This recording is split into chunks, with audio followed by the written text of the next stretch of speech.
வேல் பூஜை வீடியோல நிறைய பேர் வந்து டவுட்ஸ் வந்து கேட்டிருந்தீங்க. அதாவது வேலுக்கு நம்ம அபிஷேகம் பண்ண பாலை வந்து என்ன பண்றதுன்னு சொல்லிட்டு, அபிஷேகம் பண்ற ட்ரேல நீங்க தனித்தனியா ஒரு அபிஷேகமா வந்து பண்றீங்க அப்படின்னா அந்த பாலை நீங்க வந்து கலெக்ட் பண்ணிட்டு வீட்டுல இருக்கவங்களுக்கு பிரசாதமா வந்து கொடுக்கலாங்க.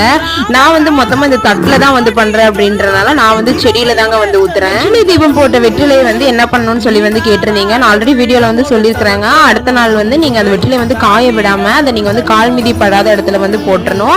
இல்ல அப்படின்னா பசுமாட்டுக்கு நீங்க வந்து கொடுக்கலாம். இல்லைன்னா ஓடுற தண்ணியில இந்த மாதிரி இடத்துல நீங்க வந்து போட்டுடலாங்க. அந்த வெத்தலைய காய மட்டும் விடக்கூடாது. அன்னைக்கு அழகர் கோவிலுக்கும் பழமுதிர் சோலைக்கும் வந்து போயிருந்தோம். மாலையும் நெய் தீபமும் வந்து வாங்கிட்டு போயிருந்தேங்க. ஆனா மாலை வந்து கொடுத்துட்டேன், நெய் தீபத்தை வந்து போடாமையே வந்து வந்துட்டேங்க. அதை இப்ப கோவில்ல தான் போடணுமா இல்ல வீட்டுல வந்து போடலாமான்னு சொல்லி எனக்கு தெரியல. உங்களுக்கு தெரிஞ்சா கண்டிப்பா சொல்லுங்க எனக்கு. இதோட vlog வந்து பாத்தீங்கன்னா லாங் வீடியோ நான் ஆல்ரெடி வந்து போட்டேங்க. அந்த வீடியோட லிங்க் இந்த வீடியோக்கு கீழே கிளிக்கபிள் லிங்க்ல கொடுக்குறேன். பார்க்காதவங்க செக் பண்ணி பாருங்க, ரொம்ப இன்ட்ரெஸ்டிங்கா இருக்கும்.